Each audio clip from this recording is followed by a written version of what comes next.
the current marketplaces, they just have better interfaces, and they work very smoothly. It's so convenient, that there's still a long way to go to getting users to like, you take even a decentralized exchange versus a centralized exchange, right? Like Uniswap. I love Ethereum. I'm a huge follower. I love Uniswap and what they're doing, but like the user interface is still pretty rough. There's still a lot of issues. There's some bugs that need to be serious bugs that need to be fixed.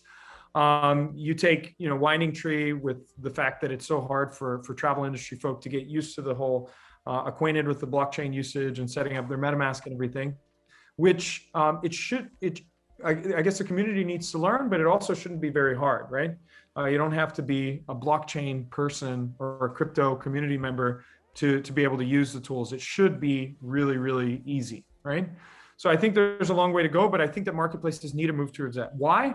Like if you look at the examples that I used earlier, like Amazon, Apple, Uber, they can all turn around and screw over the participants and do it in a big way, right? Like if you look at Amazon, they can, and they do, right? They can, they see a product that's selling really well, and they can say, actually, hey, why don't we set up, let's say light bulbs are selling, LED bulbs are selling really well. And they say, oh, we'll set up a company, we'll move it to the top, we'll move those guys down, make them look like crap. And then we win. And they can just keep growing and scaling that way. Same thing with Apple. They can choose which businesses to delist if it's competitive, or they disagree with the color or the hair of the founder or whatever. They have a lot of power. And in the case of Uber, they can completely do away with drivers, right? And just be like, yeah, we'll just have self-driving cars. That's our supplier space, boom, down, out.